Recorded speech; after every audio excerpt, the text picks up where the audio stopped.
তাবলিগ জামাতের লোকেরা যে বলে ভাই সফরের নিয়ত করেন, নিয়ত তো করেন, এই জিনিসটা অনেক বড় একটা পয়েন্ট।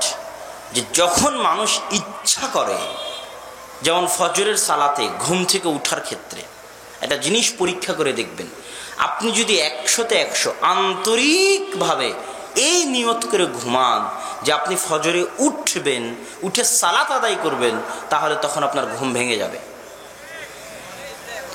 আর যদি ঘুমানোর আগে আপনার নিয়তে ত্রুটি থাকে, 100-তে 100 আপনি নিয়ত করেননি যে আপনি আগামীকাল ফজরের সালাত আদায় করবেন, তাহলে ফজরের সময় আপনি জায়গা পাবেন না। কত পাওয়ারফুল জিনিস নিয়ত, বাস্তব জীবন থেকে সর্বত্র সাবকনসিয়াস মাইন্ডে ওটা সেট হয়ে যায়। আপনি যেটা মনে মনে নিয়ত করেন ওটা আপনার সাবকনসিয়াস মাইন্ডে সেট হয়ে যায়। সাবকনসিয়াস মাইন্ড আপনার অজান্তেও আপনাকে বলতে থাকে, তুমি এই কাজ করার নিয়ত করেছিলে, কাজটা কি করবে না? তুমি এই কাজ করার নিয়ত করেছিলে, কাজটা কি করবে না? এটা আপনার অজান্তে আপনাকে বলতে থাকে। সুতরাং নিয়ত অনেক জরুরি, অনেক গুরুত্বপূর্ণ জিনিস। সম্মানিত উপস্থিতি, আমরা যুবক সমাজকে বলছিলাম, প্রথমত সময়কে, সময়ের কল্যাণকে, সময়ের বরকতকে, কেননা সময়ই হচ্ছে সব কিছু, এবং সময়ের মধ্যে সবচেয়ে দামি সময় হচ্ছে সকালের সময়। সবচেয়ে দামি সময় হচ্ছে সকালের সময়। ইংরেজিতে একটা বই আমি পড়েছিলাম, মিরাকল অফ দ্য মর্নিং, সকালের জাদু, যেটা ইদানিং বাংলাতে অনুবাদ হয়েছে, যে সকালে আবার জাদু কিভাবে থাকে।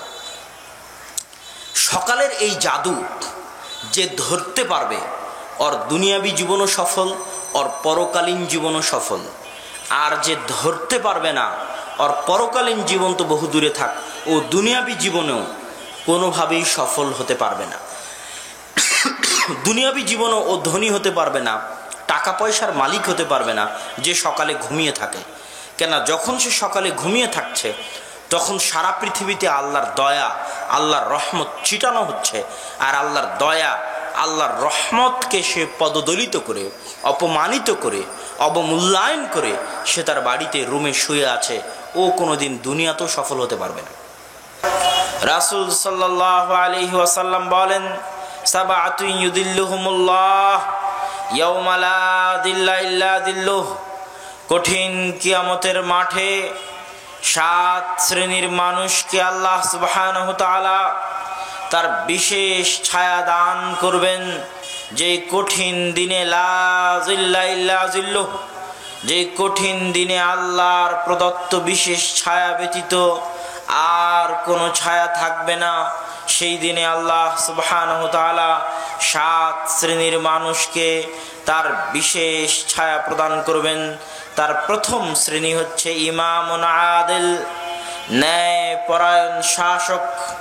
শাসক হওয়ার পরে ন্যায় পরায়ণতা করা অনেক কঠিন। শাসক হওয়ার পরে ইনসাফ করলে দুনিয়া চলে যেতে পারে, দুনিয়া হারিয়ে যেতে পারে, আর ইনসাফ না করলে পরকাল হারিয়ে যেতে পারে। এই জন্য রাসূল সাল্লাল্লাহু আলাইহি ওয়াসাল্লাম বলেছেন, যাকে 2 জনের দায়িত্বশীল করা হলো, যুবিহা বিগাইরি সিকিন, তাকে ছুরিবিহীন জবে করা হলো। ও যদি ইনসাফের ফয়সালা করে দুনিয়া হারাবে, আর ইনসাফের ফয়সালা না করে পরকাল হারাবে। এই ছুরিবিহীন জবেহকে রাসূল সাল্লাল্লাহু আলাইহি ওয়াসাল্লাম এভাবে ব্যাখ্যা করেছেন। এরকম রিস্কপূর্ণ সময়ে যেই শাসক দুনিয়া হারানোর ভয় থাকা সত্ত্বেও ইনসাফ প্রতিষ্ঠা করবে আল্লাহর সন্তুষ্টির জন্য, ওই শাসককে আল্লাহ সুবহানাহু ওয়া তাআলা কিয়ামতের মাঠে তার বিশেষ ছায়া দান করবেন। ইমামুন আদিল। 2, শাবুন নাশা ফি ইবাদাতিল্লাহ।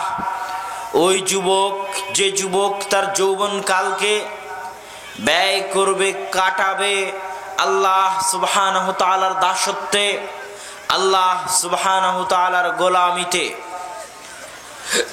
যুবক বয়স এমন এক বয়স, যেই বয়সে আল্লাহর দাসত্ব থেকে, আল্লাহ সুবহানাহু ওয়া তাআলার দাসত্ব না করার প্রতি উদ্বুদ্ধ করার জন্য, আল্লাহর আনুগত্য থেকে দূরে সরানোর জন্য পৃথিবীতে শত কোটি হাজারো অসংখ্য রাস্তা একটা যুবকের সামনে খোলা রয়েছে, অসংখ্য প্ররোচনা, অসংখ্য মাধ্যম, পথ পদ্ধতি একজন যুবকের সামনে খোলা রয়েছে। যেই পথ পদ্ধতি দিয়ে, যেই মাধ্যম দিয়ে, যেই প্ররোচনায় পা দিয়ে যুবক আল্লাহর আনুগত্য থেকে বের হয়ে যেতে পারে। একদিকে এত অসংখ্য প্ররোচনা, অসংখ্য পথ মাধ্যম যেটা দিয়ে আল্লাহর আনুগত্য থেকে বের হয়ে যাবে, অন্যদিকে যদি সে আল্লাহর আনুগত্য করে তাহলে তার জন্য অপেক্ষা করবে অসংখ্য পরীক্ষা, হাজারো মানুষের টিটকারি ঠাট্টা, বাপ মা, আত্মীয় স্বজন, পাড়া প্রতিবেশী, পরিবারের লাঞ্ছনা, অপমান, অপদস্থ, বাধা বিপত্তি, কষ্ট, দুঃখ, অত্যাচার, নির্যাতন তার জন্য অপেক্ষা করবে। একদিকে হাজারো সুখের পথ, আর একদিকে হাজারো দুঃখের পথ। এরকম কঠিন পরিস্থিতিতে যে যুবক নাশা ফি ইবাদাতিল্লাহ, আল্লাহর দাসত্বের রাস্তাকে বেছে নিতে পারে, হাসি মুখে সকল কষ্টকে বরণ করে নিতে পারে দাড়ি রাখার জন্য, দুনিয়ার সকল হারাম ইনকামের রাস্তাকে বর্জন করে দিতে পারে হালাল ইনকামের জন্য, টাকনোর নিচে কাপড় পরিধান করতে পারে দুনিয়ার সকল বাধা বিপত্তিকে উপেক্ষা করে আল্লাহর সন্তুষ্টির জন্য, মানুষের ঠাট্টা বিদ্রুপ হাসিকে উপেক্ষা করে, তামাশাকে উপেক্ষা করে, মুখে দাড়ি রেখে টাকনোর উপর কাপড় পরে হালাল রুজি ইনকাম করে নিজের লজ্জায় স্থান হেফাজত করে ঈমান বাঁচাতে চায় যে যুবক, কঠিন কিয়ামতের মাঠে ওই যুবককে আল্লাহ সুবহানাহু ওয়া তাআলার ওয়াদা অনুযায়ী তার বিশেষ ছায়া প্রদান করবেন ইনশাআল্লাহ। সম্মানিত উপস্থিতি, যুবকদের গুরুত্ব বুঝাতে গিয়ে আরেকটি হাদিস আমি বলে থাকি। আব্দুল্লাহ বিন মাসউদ রাদিয়াল্লাহু তাআলা আনহু হতে বর্ণিত, তিনি বলেন রাসূল সাল্লাল্লাহু আলাইহি ওয়াসাল্লাম বলেছেন, 5টি প্রশ্ন, যেই 5টি প্রশ্নের উত্তর না দেওয়া পর্যন্ত লা তাযুলু কদমা ইবনে আদম ইয়াউমাল কিয়ামাহ, কিয়ামতের মাঠে আদম সন্তানের পা হিলবে না, নড়বে না, এক জায়গা থেকে আরেক জায়গায় যাবে না। লা তাযুলু কদমু ইবনে আদম, হিলবে না, নড়বে না আদম সন্তানের পা। 5টি প্রশ্নের উত্তর না দেওয়া পর্যন্ত। তার মধ্যে একটি প্রশ্ন হচ্ছে আন শাবাবিহি ফিমা আফনা, তার যৌবন কাল সম্পর্কে তাকে জিজ্ঞাসা করা হবে, সে তার যৌবন কালকে কোন পথে, কোন রাস্তায়, কোন তন্ত্র, কোন মন্ত্র বাস্তবায়নের জন্য, কোন রাজনৈতিক নেতার চরিত্র ফুলের মতো পবিত্র ঘোষণা করার জন্য, কোন রাজনৈতিক নেতার নির্দেশে মিছিল, মিটিং, হরতাল বাস্তবায়নের জন্য, কোন রাজনৈতিক নেতার নির্দেশে ভোট কালেকশনের জন্য, গণতন্ত্র প্রতিষ্ঠা করার জন্য, কার জন্য, কোন তন্ত্র মন্ত্রের জন্য সে তার যৌবনকালকে ব্যয় করেছে, কার রাস্তায় ব্যয় করেছে, এই প্রশ্নের উত্তর তাকে দিতে হবে। কেননা আল্লাহ সুবহানাহু ওয়া তাআলা জানেন সারা পৃথিবীতে যত মন্দ কাজ হচ্ছে, সারা পৃথিবীতে যত ভালো কাজ হচ্ছে, প্রত্যেক মন্দ কাজ বাস্তবায়নকারী, প্রত্যেক ভালো কাজ বাস্তবায়নকারী, সারা পৃথিবীতে যত কল্যাণের কাজ হচ্ছে, যত অকল্যাণের কাজ হচ্ছে, প্রত্যেক কল্যাণের কাজ বাস্তবায়নকারী, অকল্যাণের কাজ বাস্তবায়নকারী, সারা পৃথিবীতে দেশ ও জাতির যত উপকারী কাজ হচ্ছে, সারা পৃথিবীতে দেশ ও জাতির যত ধ্বংসাত্মক অন্যায় কাজ হচ্ছে, প্রত্যেক উপকারী ও ধ্বংসাত্মক অন্যায় কাজ বাস্তবায়নকারী কোনো শিশু নয়, কোনো বৃদ্ধ নয়, বরং যুবক। ভালো হোক মন্দ হোক, উপকারী হোক অপকারী হোক, কল্যাণকর হোক অকল্যাণকর হোক, ধ্বংসাত্মক হোক আর কল্যাণকর হোক, যে রকমেরই কাজ হোক না কেন, পৃথিবীতে ভালো মন্দের বাস্তবায়নকারী, কল্যাণ অকল্যাণের বাস্তবায়নকারী, উপকার অপকারের বাস্তবায়নকারী শিশুও নয়, বৃদ্ধও নয়, হচ্ছে যুবক। এটাই আল্লাহ সুবহানাহু ওয়া তাআলার পৃথিবী পরিচালনায় চিরন্তন নীতি। সুতরাং যুবকের যৌবনকালের গুরুত্ব ইসলামে সীমাহীন, অপরিসীম। সম্মানিত উপস্থিতি, শুধু ইসলামে নয়, দেশ এবং জাতির মৌলিক ভবিষ্যৎ হচ্ছে যুবক সমাজ। দেশ এবং জাতির মৌলিক ভবিষ্যৎ হচ্ছে দেশ ও জাতির তরুণ সমাজ। তারা যদি মাঠে মারা যায়, তারা যদি ধ্বংস হয়ে যায়, তারা যদি নষ্ট হয়ে যায়, তাহলে ওই জাতির ভবিষ্যৎ বলে আর কিছু নেই, অন্ধকারই অন্ধকার। আর যুবক এবং তরুণ সমাজ যদি রাস্তা ফিরে পায়, তাহলে ওই জাতির ভবিষ্যৎ আলোকোজ্জ্বল, স্বর্ণোজ্জ্বল, কল্যাণকর এবং ভালো। সম্মানিত উপস্থিতি, আমরা যুবক সমাজের গুরুত্ব সম্পর্কে দুইটা হাদিস আপনাদের সামনে অনুবাদ করলাম। এই দুইটা হাদিসকে সামনে রেখে আমাদের বর্তমান যুবক সমাজের যে অবস্থা, সেই অবস্থার আলোকে আমরা প্রথমত কয়েকটা জিনিস আমাদেরকে দেখতে হবে। সেটা হচ্ছে যে কি কি কারণে যুবক সমাজ নষ্ট হচ্ছে এবং সেই কারণগুলো থেকে বের হয়ে আসার রাস্তা কি হতে পারে। যেমন যুবক সমাজ নষ্ট হয়ে যাওয়ার একটা রাস্তা বলতে পারি বস্তুবাদী দুনিয়া। দুনিয়াতে যা চোখে দেখা যায় সেটাই বস্তু, আর যা চোখে দেখা যায় না সেটাই বস্তু নয়। এই মোবাইল চোখে দেখা যায় এটা বস্তু, এই mic, light, stall, pandal, camera, mobile এটা চোখে দেখা যায় এটা বস্তু। আপনার বাড়ি 10 তলা 1 তলা চোখে দেখা যায় ওটা বস্তু। আপনার পকেটের টাকা ওটা চোখে দেখা যায় ওটা বস্তু।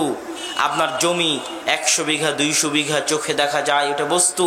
কিন্তু আপনার সম্মান, আল্লাহর উপর বিশ্বাস, আল্লাহ এবং আল্লাহর রাসূলের উপর বিশ্বাস, জান্নাত পাওয়া না পাওয়া, জাহান্নাম পাওয়া না পাওয়া, এগুলো একটাও চোখে দেখা যায় না, সব অদৃশ্য। আল্লাহ সুবহানাহু ওয়া তাআলা অদৃশ্য, আল্লাহ রাসূল মারা গেছেন চোখে দেখা যায় না, জান্নাত চোখে দেখা যায় না, জাহান্নাম চোখে দেখা যায় না, ফেরেশতা চোখে দেখা যায় না, তাকদীর ভাগ্য চোখে দেখা যায় না, পরকাল চোখে দেখা যায় না। এই চোখে না দেখা অদেখা জিনিস নেকি গুনাহ চোখে দেখা যায় না। এই চোখে না দেখা জিনিসকে বিশ্বাস করে চোখে দেখা যায় এমন জিনিসের মোহ থেকে ফিরে আসতে পারাটাই ইসলামের আসল সফলতা। ইসলাম এই রাস্তাটাই মানুষকে দেখাতে চেয়েছে। সুতরাং আমাদের সামনে স্পষ্ট হতে হবে, আমাদের যুবকরা আজ বস্তুবাদী দুনিয়ার মোহে আটকা পড়েছে। বস্তুবাদী এই দুনিয়াকে আল্লাহ সুবহানাহু ওয়া তাআলা কোরআন মাজিদের অগণিত আয়াতে বলেছেন, ওয়ামাল হায়াতুদ দুনিয়া ইল্লা মাতাউল গুরুর। মানুষের এই দুনিয়াবী জীবন ধোঁকার বস্তু মাত্র। মানুষের এই দুনিয়াবী জীবন খেল তামাশার বস্তু মাত্র।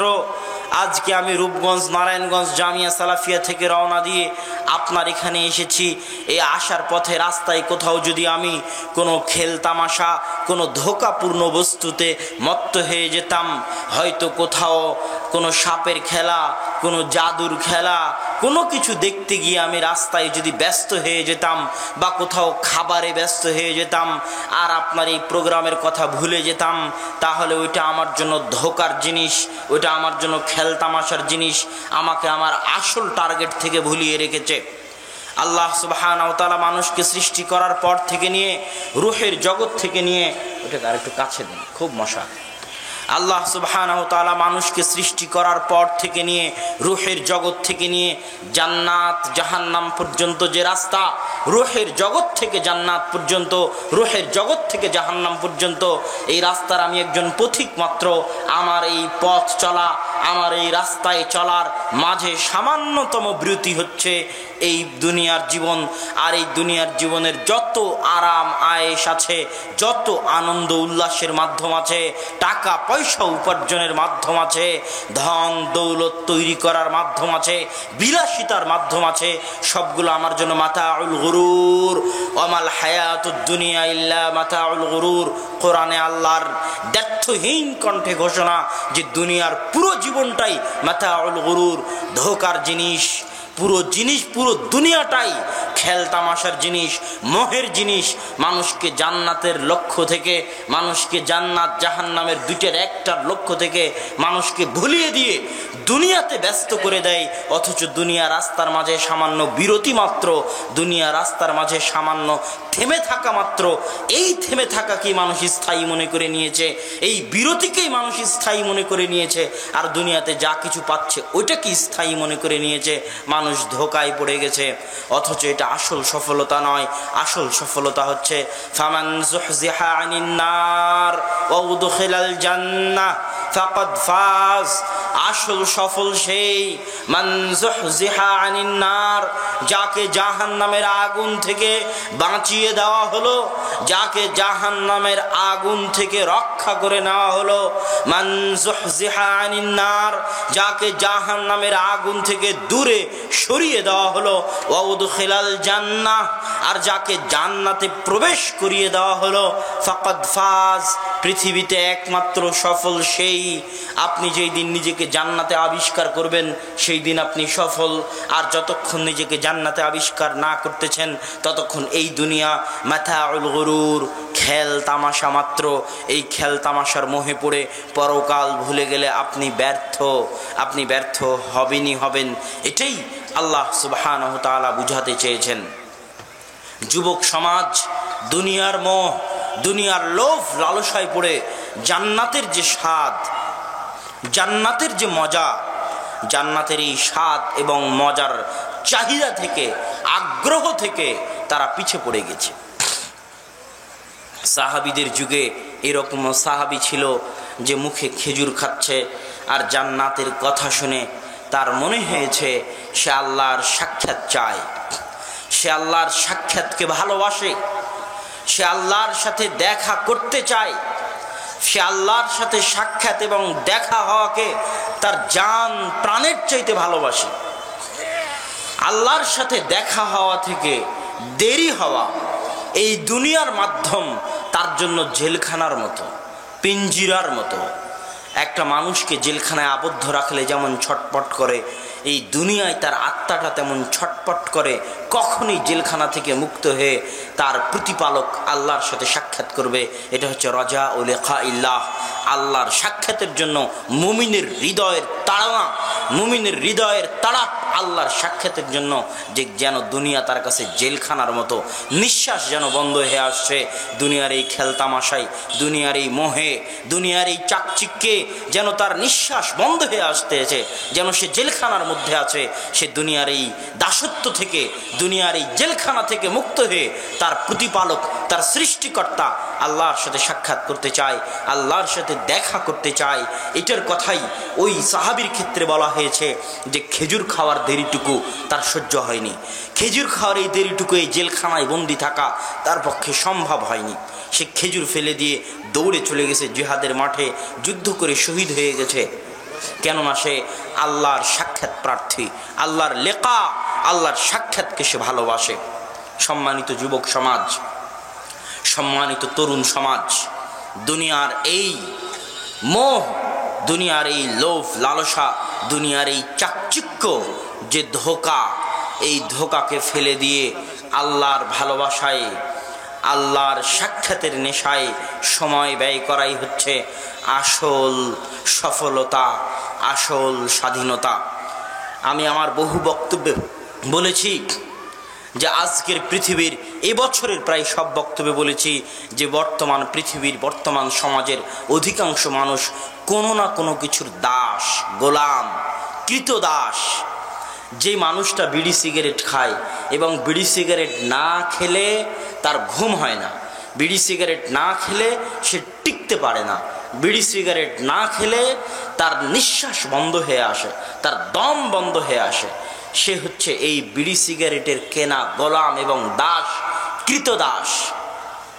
সে বোঝে না যে সে দাসত্বের জীবন যাপন করতেছে। যে সমস্ত রিহ্যাবিলিটেশনগুলো আছে, যারা মাদকাসক্ত ব্যক্তিদের পুনর্বাসন করে, তাদের কাছে যাবেন। যে মাদকাসক্ত ব্যক্তিদের যে পুনর্বাসন কেন্দ্রগুলো আছে, ওই পুনর্বাসন কেন্দ্রগুলোতে যাবেন। যারা মাদকাসক্ত, জুয়ায় আসক্ত, বিড়ি সিগারেটে আসক্ত, ইয়াবাতে আসক্ত, এরা এক প্রকার দাসত্বের জীবন যাপন করে। ইয়াবার দাস, মদের দাস, বিড়ি সিগারেটের দাস। এদেরকে দাসত্ব থেকে মুক্তি দেওয়ার জন্য ওই পুনর্বাসন কেন্দ্রগুলো খোলা হয়েছে, যেখানে আস্তে আস্তে আস্তে আস্তে আস্তে আস্তে আস্তে আস্তে তাদেরকে এই দাসত্ব থেকে বের করে আনা হয়। এবং যখন একবার বের হয়ে আসতে পারে, তখন সে অনুভব করতে পারে যে সে আসলে এক দাসত্বের জীবন যাপন করত, কৃত দাসের চাইতেও নিকৃষ্ট জীবন যাপন করত, দম বন্ধ হয়ে আসা জীবন যাপন করত। মুক্ত বাতাসে হাওয়া, মুক্ত হাওয়ায়, মুক্ত বাতাসে নিঃশ্বাস নেওয়ার মতো তার স্বাধীনতা, তার সুখ, তার শান্তি তার নিকটে ছিল না। সে সব সুখ শান্তি বিক্রি করে দিয়েছে ওই দাসত্বের কাছে, ওই ইয়াবার কাছে, ওই জুয়ার কাছে, ওই বিড়ি সিগারেটের কাছে, ওই পাবজি ফ্রি ফায়ার গেমের কাছে সে তার সব সুখ শান্তিকে বিক্রি করে দিয়েছে। এই দাসত্ব থেকে তাকে মুক্তি দিতে পারবে একমাত্র 100% আল্লাহ সুবহানাহু ওয়া তাআলার দাসত্ব। যখনই মানুষ পরিপূর্ণরূপে আল্লাহর দাসত্বের সামনে, ইসলাম মানে কি? ইসলাম শব্দের অর্থ হচ্ছে আত্মসমর্পণ। আমার দেহ মন সব কিছু সমর্পণ করে দিলাম আল্লাহর আনুগত্যের সামনে, আল্লাহর দাসত্বের সামনে। আসলামতু লিরাব্বি, আমার প্রতিপালকের সব নির্দেশের সামনে আমি আমার দেহ মনকে সঁপে দিলাম, আত্মসমর্পণ করে দিলাম। এটা ইসলাম। যখন 100% মানুষ তার মাথার চাঁদি থেকে পায়ের পাতা পর্যন্ত আল্লাহর সামনে, আল্লাহর নির্দেশের সামনে 100% সঁপে দিবে, 100% দাসত্ব বরণ করে নিবে, তখন আল্লাহর এই দাসত্বের মধ্যে পৃথিবীর সবচেয়ে বেশি সুখ, সবচেয়ে বেশি স্বাধীনতা, সবচেয়ে বেশি সাহস। এত সাহসী মানুষ কেউ হতে পারবে না যে 100% আল্লাহর সামনে নিজের দাসত্বকে আল্লাহর সামনে সমর্পণ করে দিয়েছে। তার চেয়ে সাহসী, তার চেয়ে পাওয়ারফুল, তার চেয়ে হিম্মতওয়ালা, তার চাইতে সুখী, তার চাইতে স্বাধীন, তার চাইতে আজাদ পৃথিবীতে আর কেউ হতে পারবে না। যে আল্লাহ ব্যতীত অন্য কাউকে ভয় করে সে হচ্ছে পরাধীন, আর যে শুধু আল্লাহকে ভয় করে সে দুনিয়ার সকল ভয় থেকে মুক্ত হয়ে যায়। আমি এটা করলে আমার চাকরি হারিয়ে যেতে পারে, এই ভয় থেকেও মুক্ত হয়ে যায়, কেননা 100% আল্লাহর দাস। আমি যদি এই হারাম রুজিতে না জড়াই তাহলে আমার ইনকাম মনে হয় বন্ধ হয়ে যাবে, আমি মনে হয় সংসার চালাতে পারবো না। এই ভয় থেকেও মুক্ত হয়ে যায়, এই দাসত্ব থেকেও মুক্ত হয়ে যায়, কেননা 100% আল্লাহর গোলাম, আল্লাহর দাস। দুনিয়ার কোনো শক্তি, কোনো সুপার পাওয়ার, কোনো মাধ্যম, কোনো ব্যক্তি তাকে দমিয়ে রাখতে পারে না। আল্লাহর আনুগত্য থেকে ভয় দেখিয়ে পিছে সরাতে পারে না, তার পায়ে কোনো কিছুর জিঞ্জির বেঁধে তাকে আটকিয়ে রাখতে পারে না। সে শুধু সামনে এগিয়ে যায়, সামনে এগিয়ে যায়, তখন সে হয় পারমাণবিক বমের চেয়েও ভয়ঙ্কর। খালিদ বিন ওয়ালিদ, আমর ইবনুল আস, আবু বকর, ওমর, উসমান, আলী, তাদেরকে আল্লাহ রাসূল কোনো জাদুর চাবি দিয়ে যাননি, কোনো জাদুর তরবারি দিয়ে যাননি, যেই তরবারি ঘুরালে রোমান আর পারস্য সাম্রাজ্যের পতন হবে, এরকম কোনো জাদুর চাবি তাদের কাছে ছিল না। তাদের কাছে আল্লাহ রাসূল 23 বছরের জীবনে দিয়ে গেছিলেন 100% আল্লাহর দাসত্ব। তখন আবু বকর কোনোদিন তার ক্ষমতার পরোয়া করেনি, ক্ষমতার দাসত্ব করেনি। আরে এত মানুষ যাকাত অস্বীকার করতেছে, একটু কম্প্রোমাইজ করে তাদের সাথে মিটিং দিয়ে কিভাবে ক্ষমতা টিকানো যায়, মিটিং দিয়ে তাদের দাবিও হালকা মেনে নেই, আমাদের দাবিও হালকা মেনে নিয়ে একটা কম্প্রোমাইজের রাস্তা অবলম্বন করে ক্ষমতা টিকিয়ে রাখি। এই কম্প্রোমাইজের রাস্তা আবু বকর অবলম্বন করেনি, কেন আবু বকরকে আল্লাহ রাসূল ক্ষমতার দাসত্ব শিখায়নি। আল্লাহ রাসূল শিখিয়েছে, আবু বকর তোর ক্ষমতা থাকার যাক, দাসত্ব হবে আল্লাহর। তখন আবু বকর রাদিয়াল্লাহু তাআলা আনহু দুনিয়ার সব দাসত্ব থেকে মুক্ত, কোনো পরোয়া নাই, লাপরোয়া, সবচেয়ে সাহসী, সবচেয়ে বড় বীর। থাকবে না যাবে, কে কি বলবে, মানুষ কি বলবে, দুনিয়ার মানুষ কি বলবে, আর কি হবে আমার ক্ষমতার ভাগ্যে, এই পরোয়াগুলো থেকে, এই চিন্তাগুলো থেকে তারা মুক্ত হয়ে গেছিলেন। কেননা তারা 100% আল্লাহর সামনে নিজেদের দাসত্বকে সঁপে দিয়েছিলেন। তখন বলে দিয়েছেন, শোনো, লাউ মানাউনি কালান ইউআদ্দুনাহু ইলা রাসূলিল্লাহ, যারা আজকে যাকাত দিচ্ছে না ওদের বিরুদ্ধে তো যুদ্ধ করবই করব। আল্লাহর রাসূলের যুগে উট যাকাত হিসেবে দিতে এসে উটের সাথে উটের দড়ি দিয়েছে, আর আজ আমি আবু বকর আমার যুগে উট দিবে, উটের দড়ি দিবে না। আল্লাহ রাসূলের যুগে খেজুর দিতে এসে খেজুরের সাথে খেজুরের বস্তা দিয়ে চলে গেছে, আর আমি আবু বকর আমার যুগে খেজুর দিবে, খেজুরের বস্তা দিবে না। এই সরিষা সমপরিমাণ 19-20 আমি আবু বকর সহ্য করব না। এই 19কে 20-এ পরিণত করার জন্য যুদ্ধ করব, হয় মরব না হয় মারব। তাতে ক্ষমতা থাকবে কি ক্ষমতা যাবে, তাতে মানুষে কি বলবে আর দুনিয়ার মানুষে কি বলবে আর আমারই কি হবে, এই যাবতীয় দাসত্ব থেকে মুক্ত। আল্লাহর রাসূল আমাদেরকে 100তে 100 আল্লাহর দাসত্ব শিখিয়েছে। ওই 100তে 100 আল্লাহর দাস গোটা দেশ মিলে, গোটা রাষ্ট্র মিলে, গোটা খেলাফা মিলে আল্লাহর 100তে 100 দাসত্ব করবে, তাতে ভাগ্যে কি হবে সেটা আল্লাহ ভালো জানে। তখন এই খেলাফা হয়ে গেছে পৃথিবীর সবচেয়ে ভয়ঙ্কর খেলাফা, পৃথিবীর সবচেয়ে শক্তিশালী খেলাফা। কাছে কিছু নাই, হাতে অস্ত্র নাই, পায়ে অস্ত্র নাই, খালি গায়ে মদিনায় শুয়ে আছে ওমর রাদিয়াল্লাহু তাআলা আনহু। আর এই 100তে 100 আল্লাহর দাসত্বের মানসিকতার কারণে হাজার হাজার মাইল দূরে রোমান পারস্যের সম্রাটরা থরথর থরথর করে কাঁপে, অন্য কিছুর জন্য নয়, এই 100তে 100 আল্লাহর দাসত্বের জন্য। আজকেও ওয়াল্লাহি আল্লাহর কসম, ওয়াল্লাহি আল্লাহর কসম, পৃথিবীর যে কোনো ভূখণ্ডের, যে কোনো অঞ্চলের, যে কোনো দেশের, যে কোনো এলাকা মানুষজন 100তে 100 আল্লাহর দাসত্ব বরণ করে নিবে, তাদের সামনে পৃথিবীর কোনো শক্তি টিকতে পারবে না। তাদের সামনে মাথা নত করতেই হবে। এটাই চিরন্তন ফায়সালা। আমরা পারি না কেন? আমাদের মধ্যে 100তে 100 আল্লাহর দাসত্ব নাই।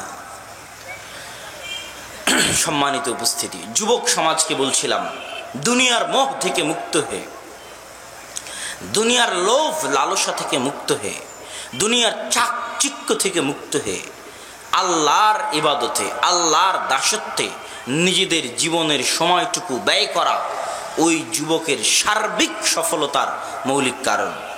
2 নাম্বার পয়েন্ট, যুবক যদি যেই কারণে যুবকের পদস্খলন ঘটে, 1 নাম্বার তো দুনিয়ার মোহ, 2 নাম্বার যুবকের পদস্খলন ঘটে সময়ের অপব্যবহার।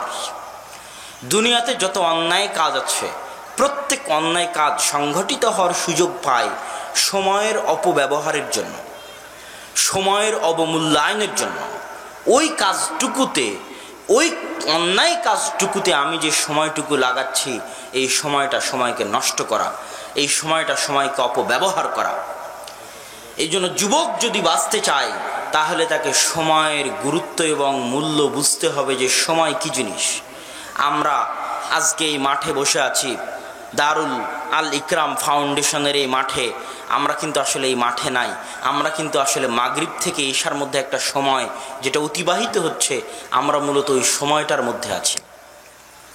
এখন এই সময় আমি এখানেও থাকতে পারি, আর একদিন কালকে ফেনীতে ছিলাম, এখন বাঞ্ছারামপুর যাব।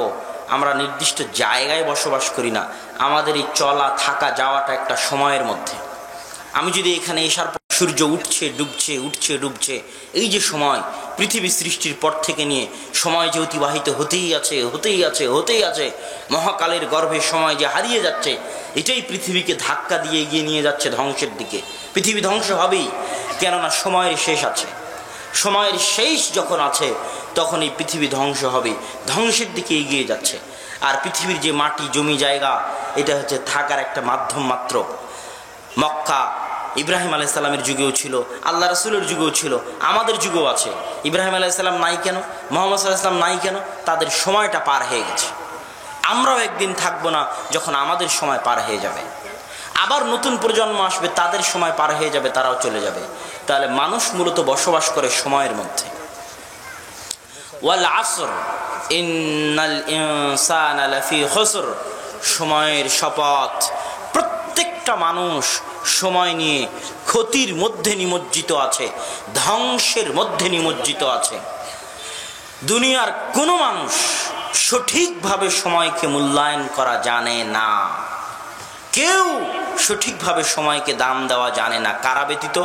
ইল্লাল্লাযীনা আমানু, যারা ঈমান আনয়ন করে তারা ব্যতীত, ওয়া আমিলুস সালিহাত, যারা সৎ কাজ করে তারা ব্যতীত, ওয়া তাওয়াসাউ বিল হাক্কি ওয়া তাওয়াসাউ বিস সবর, যারা সত্যের আদেশ দেয় পরস্পরকে তারা ব্যতীত, যারা পরস্পরকে ধৈর্যের আদেশ দেয় তারা ব্যতীত। এই আয়াত আর একটা হাদিস শোনেন, রাসূল সাল্লাল্লাহু আলাইহি ওয়াসাল্লাম বলছেন, আদ-দুনিয়া ওয়া মা ফিহা, দুনিয়া এবং দুনিয়ার মাঝে যা কিছু আছে, কুল্লুহা মালউনা, দুনিয়া এবং দুনিয়ার মাঝে যা কিছু আছে সব কিছু অভিশপ্ত, সব কিছু অভিশপ্ত। ইল্লা মা কানা লিল্লাহ, অভিশপ্ত নয় শুধু সেটা যেটা আল্লাহর জন্য করা হয়, সেটা অভিশপ্ত নয়, বাকি সব কিছু অভিশপ্ত। আল্লাহ রাসূল হাদিসে বললেন দুনিয়া আর দুনিয়ার মাঝে যা কিছু আছে সব অভিশপ্ত। আর কোরআনের আয়াতে আল্লাহ বললেন ওয়াল আসর ইন্নাল ইনসানা লাফি খুসর, সবাই ক্ষতির মধ্যে নিমজ্জিত, শুধু যারা ঈমান আনে, সৎ কাজ করে, পরস্পরকে সৎ কাজের আদেশ দেয়, ধৈর্যের আদেশ দেয়, তারা ব্যতীত। তাহলে আমাদের ব্যবসা বাণিজ্য দুনিয়াবি কাজ এগুলোও কি ক্ষতি? এগুলোও কি অভিশপ্ত?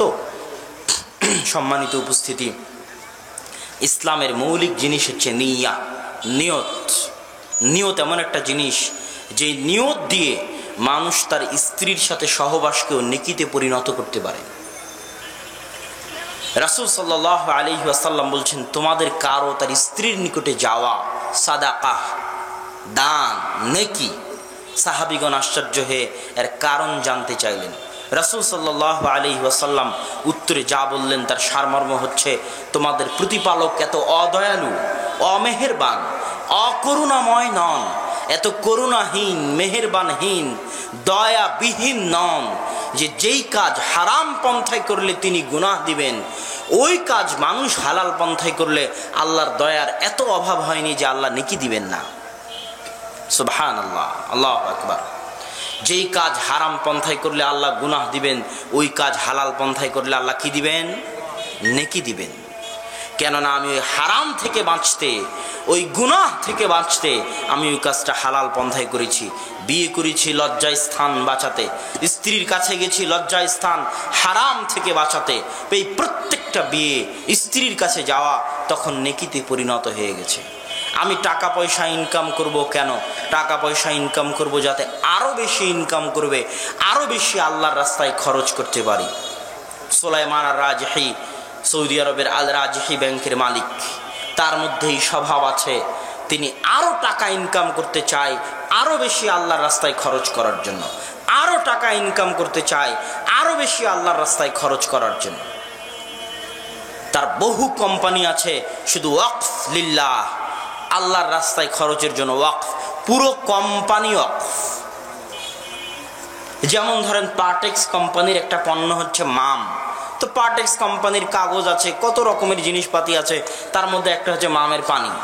তো এই মামের পানিটা পুরোটাই ওয়াকফ, আল্লাহর রাস্তায় খরচের জন্য। আর যেগুলো আছে সেগুলো লাভের জন্য, আর এটা পুরোটাই ওয়াকফ আল্লাহর রাস্তায় খরচের জন্য। আরো এরকম নতুন ব্যবসা বের করব, আরো নতুন ব্যবসা করব, আরো ইনকাম করব, কিসের জন্য? আল্লাহর রাস্তায় খরচের জন্য। লা হাসাদা ইল্লা ইসনাতাইন, ঈর্ষা নেই, তবে মাত্র দুটি বিষয় ঈর্ষা করা উচিত। মান আতাহুল্লাহু মালান, যাকে আল্লাহ টাকা দিয়েছে আর তাকে তৌফিক দিয়েছে ওই টাকা আল্লাহর রাস্তায় খরচ করার, তাকে দেখে ঈর্ষা হওয়া উচিত যে আমারও যদি টাকা থাকতো, আমিও যদি আল্লাহর রাস্তায় খরচ করতে পারতাম, এই ঈর্ষা হওয়া উচিত। তাহলে যখনই এই নিয়ত নিয়ে আপনি ব্যবসা করবেন, তখন আপনার পুরো ব্যবসা নেকিতে পরিণত হবে। সকাল থেকে সন্ধ্যা পর্যন্ত যা সময় দিবেন সেটা তখন আর মালউনা, অভিশপ্ত হবে না। কেন? ওঠে লিল্লাহ, আল্লাহর জন্য, পিতামাতার খেদমতের জন্য, সন্তান সন্ততিকে সুশিক্ষা দেওয়ার জন্য। নিয়ত পরিবর্তন, হুকুম পরিবর্তন। নিয়ত এত পাওয়ারফুল, নিয়ত এত পাওয়ারফুল, নিয়ত এত পাওয়ারফুল যে নিয়ত পরিবর্তনে দুনিয়ার সব কাজ নেকিতে পরিণত করা সম্ভব। শুধু তাই নয়, কাজ না করেও নেকি পাওয়া সম্ভব নিয়ত দিয়ে। কাজ না করেও নেকি পাওয়া সম্ভব। রাসূল সাল্লাল্লাহু আলাইহি ওয়াসাল্লাম বলেছেন, আদম সন্তান যখন কোনো গুনাহের কাজের নিয়ত করে তখন তার গুনাহ লেখা হয় না যতক্ষণ না সেই গুনাহটাকে সে বাস্তবায়ন করে। আপনি মনে মনে একটা গুনাহের কাজের পরিকল্পনা করলেন, এটা আল্লাহ জানেন, কিন্তু এই গুনাহটাকে তিনি ফেরেশতাদের লিখতে বলতেছেন না যতক্ষণ না আপনি আপনার এই পরিকল্পনাটা বাস্তবায়ন করতেছেন। যদি বাস্তবায়ন না করেন গুনাহ লেখা হবে না। অন্যদিকে আপনি আজকে বসে নিয়ত করলেন বক্তব্য শুনে যে কালকে থেকে আপনি আর বিড়ি সিগারেট খাবেন না, কালকে থেকে আপনি ফজরের সালাত জামাতে আদায় করবেন। তো আপনি আগামীকাল জামাতে ফজরের সালাত আদায় করেন আর না করেন, আজকে এখানে বসে যে নিয়ত করেছেন এই নিয়তের জন্য আপনি নেকি পাবেন। এটা এত পাওয়ারফুল, না করেও নেকি। এই জন্য নিয়ত অনেক জরুরি জিনিস। মানুষের ভালো কাজের নিয়ত করা উচিত। তাবলিগ জামাতের লোকেরা যে বলে ভাই সফরের নিয়ত করেন, নিয়ত তো করেন। এই জিনিসটা অনেক বড় একটা পয়েন্ট, যে যখন মানুষ ইচ্ছা করে, যেমন ফজরের সালাতে ঘুম থেকে উঠার ক্ষেত্রে একটা জিনিস পরীক্ষা করে দেখবেন, আপনি যদি 100-তে 100 আন্তরিকভাবে এই নিয়ত করে ঘুমান যে আপনি ফজরে উঠবেন, উঠে সালাত আদায় করবেন, তাহলে তখন আপনার ঘুম ভেঙে যাবে। আর যদি ঘুমানোর আগে আপনার নিয়তে ত্রুটি থাকে, 100-তে 100 আপনি নিয়ত করেননি যে আপনি আগামীকাল ফজরের সালাত আদায় করবেন, তাহলে ফজরের সময় আপনি জায়গা পাবেন না। কত পাওয়ারফুল জিনিস নিয়ত, বাস্তব জীবন থেকে সর্বত্র সাবকনসিয়াস মাইন্ডে ওটা সেট হয়ে যায়। আপনি যেটা মনে মনে নিয়ত করেন ওটা আপনার সাবকনসিয়াস মাইন্ডে সেট হয়ে যায়। সাবকনসিয়াস মাইন্ড আপনার অজান্তেও আপনাকে বলতে থাকে, তুমি এই কাজ করার নিয়ত করেছিলে, কাজটা কি করবে না? তুমি এই কাজ করার নিয়ত করেছিলে, কাজটা কি করবে না? এটা আপনার অজান্তে আপনাকে বলতে থাকে।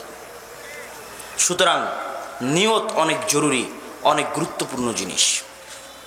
সম্মানিত উপস্থিতি, আমরা যুবক সমাজকে বলছিলাম, প্রথমত সময়কে, সময়ের কল্যাণকে, সময়ের বরকতকে, কেননা সময়ই হচ্ছে সব কিছু, এবং সময়ের মধ্যে সবচেয়ে দামি সময় হচ্ছে সকালের সময়। সবচেয়ে দামি সময় হচ্ছে সকালের সময়। ইংরেজিতে একটা বই আমি পড়েছিলাম, মিরাকল অফ দ্য মর্নিং, সকালের জাদু, যেটা ইদানিং বাংলাতে অনুবাদ হয়েছে, যে সকালে আবার জাদু কিভাবে থাকে। সকালের এই জাদু যে ধরতে পারবে, ওর দুনিয়াবী জীবনও সফল, ওর পরকালীন জীবনও সফল। আর যে ধরতে পারবে না, ওর পরকালীন জীবন তো বহু দূরে থাক, ও দুনিয়াবী জীবনেও কোনোভাবেই সফল হতে পারবে না। দুনিয়াবী জীবনও ও ধনী হতে পারবে না, টাকা পয়সার মালিক হতে পারবে না যে সকালে ঘুমিয়ে থাকে। কেন, যখন সে সকালে ঘুমিয়ে থাকছে তখন সারা পৃথিবীতে আল্লাহর দয়া, আল্লাহর রহমত ছিটানো হচ্ছে। আর আল্লাহর দয়া, আল্লাহর রহমতকে সে পদদলিত করে, অপমানিত করে, অবমূল্যায়ন করে সে তার বাড়িতে রুমে শুয়ে আছে। ও কোনোদিন দুনিয়াতেও সফল হতে পারবে না। যত ইহুদি খ্রিস্টান বড় বড় ধনী আছে, মাইক্রোসফটের বিল গেটস, রিলায়েন্সের মুকেশ আম্বানি, alibaba.com-এর মালিক জ্যাক মা, তাদের জীবনী পড়ে দেখবেন যে তারা কখন ঘুম থেকে ওঠে। মার্ক জুকারবার্গ, তাদের জীবনীতে দেখবেন যে আপনার আগে তারা ঘুম থেকে ওঠে, অথচ তাদের ফজরের সালাত নাই। আপনার ফজরের সালাত আছে, তাদের ফজরের সালাত আছে নাকি? তারপরেও তারা দেখবেন সকালে ঘুম থেকে উঠেছে 5টা, 6টা, 4টা নাগাদ ঘুম থেকে উঠে গেছে। কেন, তারা জানে সকাল এমন এক বিষয়, সকালের কাজের বরকত এমন, আপনি নিজে পরীক্ষা করে দেখবেন। যেমন যারা কোরআনের হাফেজ আছে, তারা বলতে পারবে আমি কোরআন হেফজ করেছি, আমি বলতে পারবো ফজরের আগে আর পরে যত পরিমাণ কোরআন মুখস্থ হয়, আর কোনো সময় অত পরিমাণ কোরআন মুখস্থ হয় না। কেননা চরম পরিমাণে বরকত থাকে ওই সময়। কোরআন মুখস্থ বাদ দিলাম, আপনি যদি ফজরে উঠেন, অজু করেন, ফজরে যদি কাজ করেন, দেখবেন আপনার শরীরের মধ্যে পরিশ্রমের ভাব বিরাজ করতেছে, আপনার শরীরে মন চাঙ্গা আছে, ফুরফুরে আছে। আর যদি রাত 2টা-3টে পর্যন্ত জেগে থাকেন আর 9টা-10টায় ঘুম থেকে ওঠেন, সারাদিন আপনার শরীর ম্যাজ করবে, শরীরে চাঙ্গা ভাব থাকবে না, ফুরফুরে ভাব থাকবে না। এটা সকালের বরকত। আপনি যদি সকালে ফজরের সময় কাজ শুরু করেন, তাহলে দেখবেন 10টার মধ্যে আর কোনো কাজ খুঁজে পাবেন না যে আজকে সারাদিন আর কি কাজ করা যেতে পারে যেটা দরকার ছিল। 10টা হতে হতে কাজ শেষ হয়ে যাবে যদি ফজরের পর কাজ শুরু করেন। আর যদি সকাল 10টায় ঘুম থেকে উঠে কাজ শুরু করেন, রাত 10টা হয়ে যাবে কিন্তু কাজ শেষ হবে না।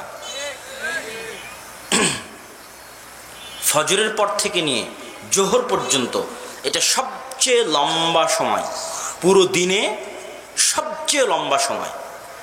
এই লম্বা সময়টাকে যে পরিপূর্ণভাবে কাজে লাগাতে পারে, ও সফল হবে, ও কোটি টাকার মালিক হবে, 1000 টাকার মালিক হবে, ধনী হবে, দুনিয়াতে সফল হবে, চাকরি বাকরি পাবে, বিসিএসে চান্স হবে। যে কাজে পরিশ্রম করবে ওর ওই কাজে সফলতা হবে। আর যে ঘুমিয়ে থাকবে ওর কোনো কাজে সফলতা হবে না, না পরকাল না দুনিয়া, ওকে ধ্বংস হতেই হবে। ধ্বংস হওয়ার জন্য বাধ্য যে সকালে ঘুমিয়ে থাকে, তার জন্য। এই জন্য আমি যুবকদেরকে বলি, সময়ের মূল্যায়নের সাথে 5 ওয়াক্ত সালাতের একটা সম্পর্ক আছে। 5 ওয়াক্ত সালাতে মসজিদের সাথে সম্পর্ক রক্ষা করা, হেদায়েতের উপর টিকে থাকা, দিনের উপর টিকে থাকার সবচেয়ে বড় শর্ত। দিন থেকে আপনি যে কোনো মুহূর্তে দূরে সরে যেতে পারেন, ইসলাম থেকে আপনি যে কোনো মুহূর্তে দূরে সরে যেতে পারেন যদি মসজিদের সাথে 5 ওয়াক্ত সালাতের সাথে আপনার স্থায়ী সম্পর্ক না থাকে। এই জন্য রাসূল সাল্লাল্লাহু আলাইহি ওয়াসাল্লাম বলেছেন, মা মিন কারিয়াতিন, এমন কোনো গ্রাম, এমন কোনো মহল্লা, এমন কোনো এলাকা, লন্ডন হোক আর আফ্রিকার জঙ্গল হোক আর আটলান্টিক সাগর হোক, যেখানে 3 জন মুসলমান বসবাস করে, এই 3 জন মুসলমান যেখানে বসবাস করে তাদের উপর ফরজ, জরুরি যে তারা 5 ওয়াক্ত সালাতে আজান দিবে, আল্লাহু আকবার আল্লাহু আকবার, ইকামত দিবে, কদ কামাতিস সালাতু কদ কামাতিস সালাহ, জামাত কায়েম করবে। এই 3 জন মুসলমান যদি হয়, 2-এর অধিক মুসলমান যদি হয়, জঙ্গলে থাকুক, স্থলে থাকুক, পানিতে থাকুক, বাড়িতে থাকুক, কাফের দেশে থাকুক, মুসলমান দেশে থাকুক, যেখানে 2-এর অধিক মুসলমান একত্রিত হয়েছে, ওখানে আজান দিয়ে ইকামত দিয়ে জামাত কায়েম করতে হবে, জুমা কায়েম করতে হবে। যদি জামাত কায়েম না করে, ইল্লাস্তাহওয়াদা আলাইহিমুশ শাইতান, শয়তান তাদেরকে পেয়ে বসবে, শয়তান তাদেরকে পথভ্রষ্ট করে দিবে। তাহলে দিনের রাস্তায় টিকে থাকার একটা বড় মাধ্যম কি বলেন তো? 5 ওয়াক্ত সালাতে মসজিদের সাথে সম্পর্ক রক্ষা করা। মসজিদের সাথে সম্পর্ক না থাকলে, 5 ওয়াক্ত সালাতের মসজিদের সাথে সম্পর্ক না থাকলে পথভ্রষ্ট হয়ে যাবেন, ঈমান টিকাতে পারবেন না। বলছিলাম এই 5 ওয়াক্ত সালাতের সাথে সময়ের একটা গভীর সম্পর্ক আছে। গভীর সম্পর্ক কি? যে নিয়মিত 5 ওয়াক্ত সালাত আদায় করে এবং 5 ওয়াক্ত সালাত ভিত্তিক তার জীবন পরিচালনা করে, ওর জীবন সবচেয়ে সুশৃঙ্খল, ওর জীবন সবচেয়ে সাজানো গুছানো, ওর জীবন সবচেয়ে পরিপাটি, ওর কাজ সবচেয়ে গোছালো, ওর জীবন সবচেয়ে গোছালো, ওর সময় সবচেয়ে বরকতমণ্ডিত। দুনিয়াতে আর এমন কোনো মাধ্যম নাই যেই মাধ্যম দিয়ে মানুষ তার 24 ঘন্টাকে সাজানো গোছানো করে কাটাতে পারে, পরিকল্পনা মাফিক কাটাতে পারে, সুচারুরূপে পরিপাটি করে কাটাতে পারে, টাইম ম্যানেজমেন্ট করে কাটাতে পারে। দুনিয়াতে 5 ওয়াক্ত সালাতের চাইতে বড় কোনো মাধ্যম, যত বড় মোটিভেশনাল স্পিকার হোক, আমি আব্দুল্লাহ, আমার চ্যালেঞ্জ থাকলো, যত সেকুলার মোটিভেশনাল স্পিকার আছে, যারা মোটিভেশনাল স্পিচ দিতে এসে টাইম ম্যানেজমেন্টের কথা বলে, যে সফল হতে হলে রুটিন তৈরি করতে হবে, টাইম ম্যানেজমেন্ট জানতে হবে, সময়কে নিয়ন্ত্রণ করা জানতে হবে, ইদারাতুল ওয়াক্ত জানতে হবে। টাইম ম্যানেজমেন্টের জন্য দুনিয়াতে যত পথ পদ্ধতি আছে, যত সিস্টেম আছে, যত মাধ্যম আছে, সেটা মোবাইলে অ্যালার্ম দেওয়া হোক, রুটিন তৈরি করা হোক, যা কিছু হোক, 5 ওয়াক্ত সালাতের চাইতে বড় কোনো মাধ্যম দুনিয়াতে কেউ দিতে পারবে না, যে 5 ওয়াক্ত সালাত দিয়ে মানুষ তার 24 ঘন্টাকে সবচেয়ে সুন্দর, সবচেয়ে সাজানো গোছানো, সবচেয়ে সুচারুরূপে, সবচেয়ে পরিপাটি আকারে, সবচেয়ে পরিকল্পিতভাবে ব্যয় করতে পারে, বাস্তবায়ন করতে পারে। এই জন্য 5 ওয়াক্ত সালাত শুধু মানুষের পরকালের জন্য নয়, দুনিয়াবি সফলতার জন্য বিশাল শর্ত। আপনার দুনিয়াতে সফলতা দরকার, আপনি আপনার সার্বিক কাজকে এই 5 ওয়াক্ত সালাত ভিত্তিক সাজিয়ে নিন, দেখবেন প্রত্যেকটা কাজ প্ল্যান মাফিক বাস্তবায়ন হবে। আর 5 ওয়াক্ত সালাতের কোনো একটা সালাত মিস হয়ে গেলেই দেখবেন সব অগোছালো হয়ে গেছে, কিছুই গোছালো নাই। এক কাজ এদিক থেকে আরেক দিক হয়ে গেছে, কিছুই ঠিক করতে পারছেন না, কখন কোনটা করতে হতো, কিভাবে দিন পার হয়ে গেল বুঝতে পারবেন না। 5 ওয়াক্ত সালাতের 1 ওয়াক্ত সালাত যদি মিস হয়ে যায়, দিন পার হয়ে যাওয়া বুঝতে পারবেন না, দিনে বরকত থাকবে না, সকাল হতে না হতেই দিন শেষ। আর 5 ওয়াক্ত সালাত যদি সঠিকভাবে বাস্তবায়ন হয়, তাহলে দিন পার হওয়া বুঝতে পারবেন এবং প্রত্যেকটা কাজ সুচারুরূপে করতে পারবেন, পরিকল্পনা করতে পারবেন, বাস্তবায়ন করতে পারবেন, দুনিয়াতে সফল হতে পারবেন। ব্যবসা করেন, বাণিজ্য করেন, পড়াশোনা করেন, চাকরির দরকার, যেটার দরকার, দুনিয়াতে সফল হতে পারবেন, পরকালে মুক্তি পেতে পারবেন। যুবক সমাজের প্রতি তাই আমার আকুল আহ্বান যে আমাদের যে অধঃপতন আছে যুবক সমাজের, এই অধঃপতের মূল কারণ হচ্ছে সময়কে নষ্ট করা। আর এই সময় নষ্ট থেকে বাঁচতে হলে আমাদেরকে সময়কে কাজে লাগাতে হবে। এবং যখনই কোনো জাতির পুরোটা সময় নষ্টে ব্যস্ত হয়ে যায়, তখন ওই জাতির ভবিষ্যৎ বলে আর কিছু থাকে না। দুনিয়াতে আপনার কাছে সময় নষ্ট করার সব মাধ্যম ইহুদি খ্রিস্টানরা দিয়ে রেখেছে। আপনার হাতের ফেসবুক থেকে শুরু করে পাবজি, ফ্রি ফায়ার গেম থেকে শুরু করে ওই খেলা থেকে শুরু করে আইপিএল, বিপিএল, ক্রিকেট, ফুটবল, বিশ্বকাপ থেকে শুরু করে ওগুলোর জুয়া থেকে শুরু করে এমন কোনো সিস্টেম, মাধ্যম নাই সময় নষ্ট করার, যেটা আপনার সময়কে নষ্ট করবে না। সময় নষ্ট করার জন্য চারিদিক থেকে আপনাকে ঘিরে আছে। যেটাই করতে যাবেন সময় নষ্ট, যেটাই করতে যাবেন সময় নষ্ট। সময় নষ্ট থেকে বেঁচে সময়কে কাজে লাগানো বর্তমান দুনিয়াতে সবচেয়ে বড় রিস্কের কাজ, সবচেয়ে বড় কঠিন কাজ। এই জন্য সময় নষ্ট থেকে বাঁচতে হলে মোবাইলের ব্যবহারকে সীমিত করতে হবে। ঘুমানোর আগে মেসেজ চেক করা, ঘুমানোর আগে মোবাইল চেক করা, আবার ঘুম থেকে উঠেই মোবাইল চেক করা, মোবাইলের মেসেজ চেক করা, এই অভ্যাস আপনার দিনের পরিকল্পনা তৈরি করতে দিবে না। কিভাবে দিন পার হয়ে যাবে আপনি বুঝতে পারবেন না। ঘুম থেকে উঠেই যদি মোবাইল হাতে নেন, Facebook, WhatsApp, Twitter, YouTube, PUBG, free fire, ঘুম থেকে উঠেই, তাহলে দিন কিভাবে পার হবে বুঝতে পারবেন না। 365 দিনে বছর কিভাবে পার হবে বুঝতে পারবেন না। আপনি অন্ধকার থেকে অন্ধকার জগতে যেতে থাকবেন, ধ্বংস থেকে ধ্বংসের দিকে যেতে থাকবেন। জীবন, মরণ, ইহকাল, পরকাল সব ধ্বংস হয়ে যাবে, কিছুই টের পাবেন না। এই জন্য সকালে উঠে মোবাইল হাতে নেওয়া যাবে না। সকালে উঠে একজন মুসলমানের কর্তব্য ওযু করে, সালাত আদায় করে কোরআন তেলাওয়াত করা। আজকের বক্তব্যের আরেকটা অংশ ছিল, যুবক যদি হকের উপর টিকে থাকতে চায়, দ্বীনের উপর টিকে থাকতে চায়, ইমানের উপর টিকে থাকতে চায়, তাহলে তাকে কোরআন পড়তে হবে। আমি আব্দুল্লাহ হুদাল্লিন নাস নই, আব্দুর রাজ্জাক বিন ইউসুফ হুদাল্লিন নাস নয়, ডক্টর জাকির নায়েক হুদাল্লিন নাস নয়। হুদাল্লিন নাস হচ্ছে কোরআন। এক জাকির নায়েক হাজারো বক্তব্য দিয়ে, লাখো জাকির নায়েক কোটি বক্তব্য দিয়ে যত মানুষকে হেদায়েত করতে পারবে, এক কোরআন তার চেয়ে বেশি মানুষকে হেদায়েত করতে পারবে। কিন্তু কোরআনের কাছে যেতে তো হবে। কোরআনের কাছে যান, হেদায়েত পাবেন। কোরআনের কাছে যান, অন্তরে প্রশান্তি পাবেন। কোরআনবিহীন জীবন বরকতবিহীন জীবন। কোরআনবিহীন বাড়ি বরকতবিহীন বাড়ি। যে বাড়িতে কোরআন পড়া হয় না, যে জীবনে কোরআন পড়া হয় না, ওই জীবনও অন্ধকার, ওই বাড়িও অন্ধকার। ওই জীবন কুকুর শ্রীগালের মতো জীবন, আর ওই বাড়ি হচ্ছে শয়তানের আড্ডাখানা। যে বাড়িতে কোরআন তেলাওয়াত হয় না, ওখানে 24 ঘন্টা শয়তান আড্ডা দিবে। ওই বাড়ির কোনো কিছুতে বরকত থাকবে না, সদস্যদের কোনো কিছুতে বরকত থাকবে না, জীবনে শান্তি থাকবে না, কোনো কিছুতে ভালো সফলতা থাকবে না। জীবনটা কুকুর শ্রীগালের মতো দুনিয়া থেকে বিদায় নিতে হবে। একটা গরু ছাগল মহিষের মতো দুনিয়া থেকে বিদায় নিতে হবে। গরু ছাগল মহিষের দুনিয়া থেকে বিদায় নেওয়া আর কোরআন না পড়ে দুনিয়া থেকে বিদায় নেওয়া সমান। এই জন্য আমরা বলছিলাম যেটা, যে একটা মুসলমানের সকালে কি কর্তব্য হতে পারে। সকালে উঠেই যদি আপনি মোবাইল হাতে নেন, দিন কিভাবে পার হবে বুঝতে পারবেন না। উঠে আগে সালাত আদায় করতে হবে, কোরআন তেলাওয়াত করতে হবে, তারপরে ভাবতে হবে সারাদিন আপনার কি কাজ। ওইটা ভাবার পরে সেই কাজের মধ্যে একটা কাজ যদি হয় মোবাইলের মেসেজ চেক করা, ফেসবুকের মেসেজ চেক করা, হোয়াটসঅ্যাপের মেসেজ চেক করা, তাহলে সেটা আপনি একটা সময় করবেন। কিন্তু উঠেই যদি ফেসবুকের টাইম লাইন স্ক্রল করতে থাকেন, আর ইউটিউবের ভিডিও দেখতে থাকেন, আর গেমের মধ্যে ডুবে যান, তাহলে আপনি হচ্ছেন দাসত্বের জীবনযাপন করতেছেন।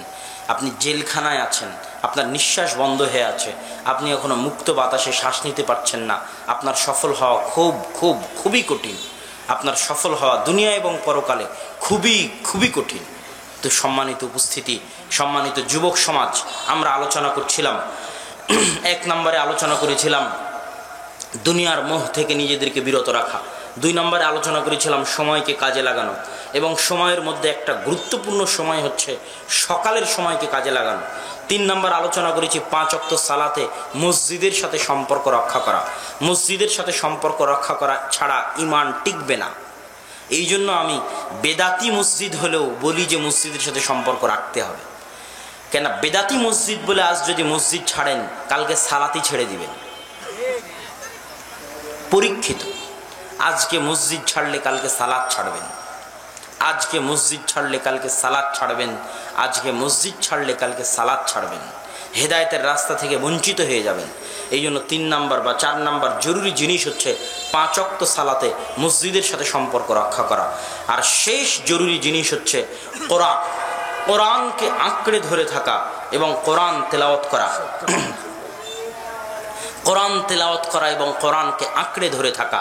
এই কোরআন, এই 5 ওয়াক্ত সালাত, এই সময়কে মূল্যায়ন, দুনিয়ার মোহ থেকে মুক্ত থাকা, এই জিনিসগুলো যদি আমাদের মধ্যে আসে, আমাদের যুবক সমাজের মধ্যে, তাহলে সে তার মধ্যে পরিবর্তন অনুভব করবেই করবে। আর এই পরিবর্তন তাকে তার দুনিয়াতেও সফলতা দিবে, তাকে তার পরকালেও সফলতা দিবে। আল্লাহ সুবহানাহু ওয়া তাআলা আমাদেরকে দুনিয়ার যাবতীয় দাসত্ব থেকে মুক্ত থেকে আল্লাহর 100তে 100 দাসত্ব করার তৌফিক দান করুক, আমিন। এবং আল্লাহ সুবহানাহু ওয়া তাআলা আমাদেরকে কোরআন না শিখে যেন মৃত্যু দান না করেন, আমিন। কেউ কোরআন না শিখে মারা যাবেন না, শপথ করেন কোরআন না শিখে মারা যাবেন না। এবং মুসলমানের কোনো সন্তান যেন কোরআন না শিখে বড় না হয়, এটাও দায়িত্ব আপনাদের। আল্লাহ যেন কাউকে কোরআন না শিখে বড় না করে, আর কোরআন না শিখে দুনিয়া থেকে বিদায় না করে, আল্লাহুম্মা আমিন। কোরআন পড়তে পড়তে ইমানের উপর আল্লাহ সুবহানাহু ওয়া তাআলা যেন আমাদের দুনিয়া থেকে উঠিয়ে নেন, আমিন। এই বলে আমি আমার সংক্ষিপ্ত বক্তব্য, বক্তার যারা অনুষ্ঠান সূচি তাদেরও সময়ের সংকীর্ণতা এবং আমারও সফরের কারণে সময়ের সংকীর্ণতা, এই কারণে আমি আমার বক্তব্য এখানেই শেষ করছি। ওয়া আখিরু দাওয়ানা আনিল হামদুলিল্লাহি রাব্বিল আলামিন। জরুরি কথা ভুলে গেছি, সালাফি কনফারেন্সের কথা আপনাদের মনে আছে? ইনশাআল্লাহ তো সবাই উপস্থিত হবেন তো ইনশাআল্লাহ? মার্চের 4-5 বৃহস্পতি শুক্রবার 2 দিনই উপস্থিত হবেন। বড় বড় আলেম ওলামা বক্তা আছে, আল্লাহ আপনাদের তৌফিক দান করুক, আল্লাহুম্মা আমিন। আসসালামু আলাইকুম ওয়া রাহমাতুল্লাহি ওয়া বারাকাতুহু। সপ্তাহে একবার, 15 দিনে একবার, মাসে একবার, বছরে একবার পড়ার চেষ্টা করে না। এত বড় বিশাল গ্রন্থে কি আছে? 2-1 মিনিট সেইটার কথা বলি, তার একটা কথা হবে জাহান্নাম আর জান্নাত। এত বড় বিশাল গ্রন্থে সবচেয়ে যেটা বেশি আলোচনা আছে সেইটা হলো আল্লাহর ক্ষমতা। পাতায় পাতায়, কথায় কথায়, পৃষ্ঠায় পৃষ্ঠায় খালি নিজের ক্ষমতা দেখিয়েছে। ক্ষমতা দেখাতে গিয়ে সবচেয়ে যেটা বেশি ব্যবহার করেছেন সেটা হলো আকাশ আর জমিন। কে পারে আকাশ বানাতে, কে পারে জমিন বানাতে, কে পারে এগুলো রক্ষা করতে। কিভাবে জমিন হলো, কিভাবে আকাশ হলো, কেউগুলো ভাবতে পারে, কেউ ভাবতে পারে না। পারার মতো কোনো মানুষ নেই।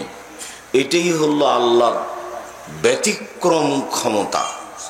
উনি যে সর্বশক্তিমান, তার মতো যে কেউ পারে না, তার একটা বড় প্রমাণ হলো আকাশ আর জমিন। কেউ পারে না আকাশ বানাতে, কেউ পারে না জমিন বানাতে। কিভাবে বানানো হলো তা কেউ ভাবতেও পারে না। উনি সবচেয়ে ক্ষমতাধর, শক্তিশালী, ওহু আলা কুল্লি শাইইন কাদির। তিনি সব কিছু করতে পারেন। এইটা দেখাতে গিয়ে তিনি দেখিয়েছেন আকাশ আর জমিন। এরপরে তিনি দেখিয়েছেন চন্দ্র সূর্য কিভাবে আসে, কিভাবে যায়। মানুষ কেন কেউ থামাতে পারে না, মানুষ কেন কেউ এর কমবেশ করতে পারে না। কিভাবে চন্দ্র আসে, কিভাবে চলে যায়, কিভাবে সূর্য আসে, কিভাবে চলে যায়, কেউ কেন ঠেকাতে পারে না। এই শক্তিকে ব্যবহার করতে কেউ পারে না। উনি সর্বশক্তিমান, তা এইটা দেখিয়েছেন কোরআন মাজিদে, কথায় কথায়, পৃষ্ঠায় পৃষ্ঠায়, পাতায় পাতায়। উনি সর্বশক্তিমান এইটা দেখাতে গিয়ে আর একটা দেখিয়েছেন রাত দিন, কিভাবে রাত আসে, কিভাবে দিন আসে, কিভাবে রাত যায়, কিভাবে দিন যায়। কেউ কেন পারে না ঠেকাতে, কেউ কেন পারে না কমবেশ করতে, কেউ পারবে না। পৃথিবীর শুরু থেকে নিয়ে শেষ পর্যন্ত রাত দিনের কমবেশ কেউ করতে পারবে না। এটাই তার ক্ষমতা। কোরআন মাজিদে পৃষ্ঠায় পৃষ্ঠায়, কথায় কথায়, পাতায় পাতায় তিনি এগুলো দেখিয়েছেন যে আমি সর্বশক্তিমান, আমি চন্দ্র বানাতে পারি, সূর্য বানাতে পারি, আমি তা পরিচালনা করতে পারি, আমি জমিন বানাতে পারি, আমি আকাশ বানাতে পারি, আমি রাত দিন পরিচালনা করতে পারি। এটা কেউ পারে না। আর একটা তিনি দেখিয়েছেন বৃষ্টি দিয়ে ঘাস গজানো। এটা কেউ পারে না। ঘাস নেই, সব শুকিয়ে মরে শেষ হয়ে গেছে। আমি বৃষ্টি দিলাম, ঘাস গজালাম, এটা আমার ক্ষমতা। এটা কেউ পারে না। সাময়িক মানুষ মেশিনের মাধ্যমে পানি উঠে একটা অংশ ভিজিয়ে জমি চাষ করলো, ঘাস উৎপাদন করলো, এটা নয়। কিন্তু আসলে এটা কিছুই না। সারা পৃথিবীকে পানি দিয়ে ভিজিয়ে ঘাস গজাতে পারে কে? এইটা তার ক্ষমতা। তিনি পারেন, কেউ পারে না। আর তিনি দেখিয়েছেন এই বিশাল কোরআন মাজিদে আরো ক্ষমতা। যারা জীবনে শক্তি দেখিয়েছে তাদের তিনি ধ্বংস করে দিয়েছেন। সে আদ হোক, সামদ হোক, ফেরাউন হোক, নমরুদ হোক, সাদ্দাদ হোক, ডাকিয়ানুস হোক, যে কেউই হোক না কেন, একেবারে একাকার করে দিয়েছেন। আল্লাহ একাফ হোক বাহা, পাল্টা কেউ বিচার করতে পারেনি। আদ সামদকে ধ্বংস করে দিয়েছেন আল্লাহ, তার কেউ বিচার করতে পারেনি। ফেরাউনকে ধ্বংস করে দিয়েছে আল্লাহ, আল্লাহর কেউ বিচার করতে পারেনি। নমরুদকে ধ্বংস করে দিয়েছেন আল্লাহ, কেউ তার বিচার করতে পারেনি। পৃথিবীর কোনো প্রাণী তার বিচার করতে পারে না। এটা তার ক্ষমতা। কোরআন মাজিদে যেখানে সেখানে তিনি দেখিয়েছেন তার ক্ষমতায়। পুরো কোরআন মাজিদ প্রায় বলতে গেলে 3 ভাগের 2 ভাগই তার ক্ষমতা। এত বড় কোরআন মাজিদে কি আছে? একজন হাফেজ কোরআন মুখস্থ করলো, ওইটা কিন্তু তার জানা নাই। আমি হিফজখানা বন্ধ করতে হবে এই কথা বলিনি, তবে হিফজখানার সাথে কোরআন হাদিস ছেলেরা যেন শিখতে পারে তার ব্যবস্থা থাকতে হবে, এইটা বলেছি। তার মানে ও কিন্তু কোরআন মাজিদ কিছু বুঝতে পারেনি, ও এমনিতেই মুখস্থ করেছে। আপনার মধ্যে আর তার মধ্যে পার্থক্য হলো এই যে আপনার মাত্র নাস ফালাক, এখলাস ফালাক মুখস্থ আছে, ওর আর একটু বেশি আছে। আপনিও যেমন বুঝেন না, ওও তেমন বুঝে না, তার শিক্ষকও বুঝে না। যার কারণে ভালো মানের প্রতিষ্ঠান গড়তে হবে, বেশি পয়সা দিয়ে, ভালো দৃষ্টি দিয়ে। বিশাল ক্ষমতার মাঝে মাঝে দেওয়া আছে কিছু বিধান। চুরি করলে হাত কেটে নেওয়া হবে, সালাত আদায় করতে হবে, যাকাত দিতে হবে, এই কিছু কিছু বিধান আছে। আর মাঝে মধ্যে দেওয়া আছে যে দয়াশীল আর ক্ষমাশীল। পুরো কোরআন মাজিদে যে কত গাফুর আছে আর কত যে রাহিম আছে, একবারে হিসাব ছাড়াই রহমান আর রাহিম। কোরআন মাজিদ আপনি পড়েন কিনা বুঝতে পারেন না, তো যেখানে সেখানে পাবেন তিনি হচ্ছেন ক্ষমাশীল, তিনি হচ্ছেন দয়াশীল, তিনি হচ্ছেন প্রেমময়, তিনি হচ্ছেন ক্ষমাশীল, তিনি হচ্ছেন প্রেমময়। এইভাবে কোরআন মাজিদকে ভরে ফেলে দেওয়া আছে দয়ার ক্ষমতা দিয়ে, দয়ার ক্ষমা দিয়ে, দয়ার ক্ষমা দিয়ে, পাতায় পাতায়, পৃষ্ঠায় পৃষ্ঠায়, লাইনে লাইনে তিনি রহমান, তিনি রাহিম, তিনি গাফুর, তিনি গাফফার, এই দিয়ে ভরা আছে। আর এরই ফাঁকে মাঝে মধ্যে আছে জাহান্নামার জান্নাত, জাহান্নামার জান্নাত, জাহান্নামার জান্নাত। এক জায়গাতে জাহান্নাম বলে আল্লাহ থেমে যাননি, কত যে জাহান্নামের কথা বলেছেন আর জান্নাতের কথা বলেছেন। মাঝে মধ্যে জাহান্নামার জান্নাত, জাহান্নামার জান্নাত। 30তম পারার ছোট ছোট সূরাগুলো তো মাঝে মধ্যে বলেছেন জাহান্নামের জান্নাত। সম্মানিত দিনী ভাই বোন, এই হলো কোরআন মাজিদের আলোচনা। 30 পারা কোরআন মাজিদের আলোচনা আপনাদের সামনে হয়ে গেল। এইসব আলোচনা আছে কোরআন মাজিদে। আপনি না বুঝলেন না আপনি পড়লেন, দুনিয়াতে আসা আর যাওয়া হলো পশু প্রাণীর মতো। পশু প্রাণীও এসেছে, বড় হয়েছে, তাকে একদিন মানুষ জবে করে খেয়ে নিয়েছে। কেউ জবে করে না খেয়েছে, তখনও মরে গেছে। ওর আসা যাওয়া যেমন হলো, আমাদেরও পৃথিবীতে আসা যাওয়া তেমন হলো। আমরাও বুঝতে পারলাম না যে এই কোরআন মাজিদে কি আছে, কেনই বা আল্লাহ পাঠালেন।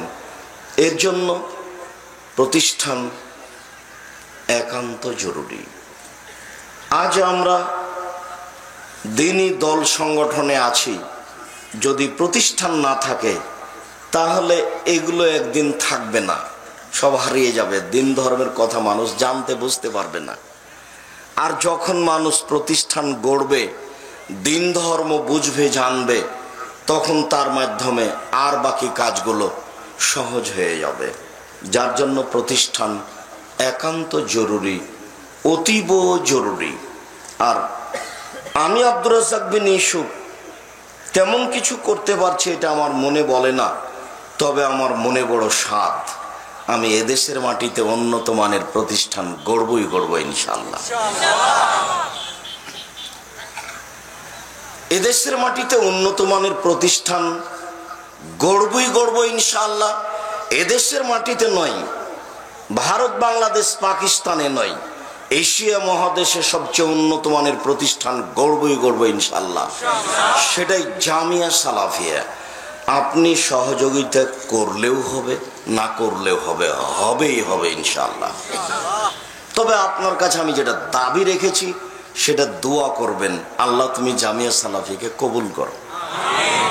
বাকিটুকু কিভাবে হবে সেটা আপনাকে চিন্তা করতে হবে না, তবে হবে ইনশাআল্লাহ, হবেই হবে ইনশাআল্লাহ। জামিয়া সালাফিয়া এখন প্রায় ৩৫০০ ছেলে মেয়ে পড়াশোনা করে, ভিন্ন ভিন্ন স্থানে। ছেলেদের জায়গা ভিন্ন, মেয়েদের জায়গা ভিন্ন, ছেলেদের রান্না ভিন্ন ভিন্ন, মেয়েদের রান্না বান্না ভিন্ন। ১৫৬ জন শিক্ষক শিক্ষিকা, প্রায় ৫৫ জন কর্মচারী, প্রায় মাসে বেতন লাগে এখন ২০ লক্ষ। এক মাসে বেতন লাগে প্রায় ২০ লক্ষ। প্রতিষ্ঠানের নির্মাণের কাজ তো আছেই। আমার মনে বড় স্বাদ, এদেশের মাটিতে আমি উন্নত মানের প্রতিষ্ঠান গড়বই গড়ব ইনশাআল্লাহ। সেটাই হলো আপনাদের প্রাণের প্রতিষ্ঠান জামিয়া সালাফিয়া, যেখানে ছেলে মেয়ে বাংলা, ইংরেজি, আরবি উন্নত মানের শিক্ষা অর্জন করে জাতির অন্যায়ের বিরুদ্ধে লড়বে মুখে কলমে মিডিয়ায়।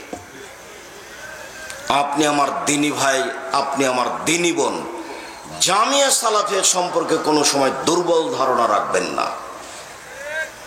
আর আপনি মনে করবেন না যে জামিয়া সালাফিয়া আব্দুর রাজ্জাক সাহেবের সম্পদ, তিনি গড়ছেন। জামিয়া সালাফিয়া জাতির সম্পদ। আমি সিলেট থেকে ঘুরে এসে জাতির সামনে দাঁড়িয়ে যেটা বলেছি, আমি জাতির জাতীয় সম্পদ নই। আমি রাজশাহী চাঁপাইনবাবগঞ্জের ভাষাতে কচুর পাতার পানি, কচুর পাতার উপরে যে পানি থাকে সে পানি টলমল টলমল করে পড়ে পড়ে পড়ে পড়ে। আমার ব্যক্তিগতভাবে কোনো ভিত্তি আছে এই কথা আমি মনে করি না।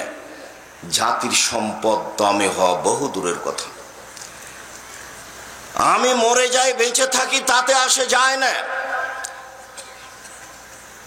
জাতির কোন ব্যক্তির মাধ্যমে জামিয়া সালাফিয়ার জন্য সরিষা সম পরিমাণ ক্ষতি হয় না, এটা আমার জাতির কাছে দাবি।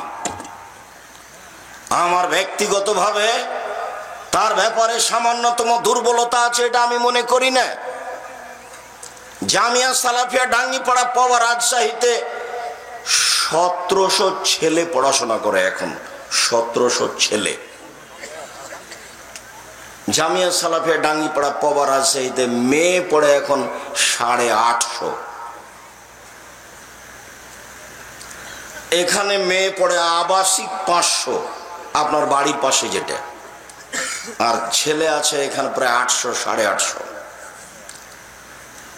জামিয়া সালাফিয়ার বর্তমান অবস্থা, জামিয়া সালাফিয়া ডাঙ্গিপাড়া পাওয়া রাজশাহী, জামিয়া সালাফিয়া রূপগঞ্জ নারায়ণগঞ্জ ঢাকা, জামিয়া সালাফিয়া ৬ মাইল বাবুগঞ্জ বরিশাল, জামিয়া সালাফিয়া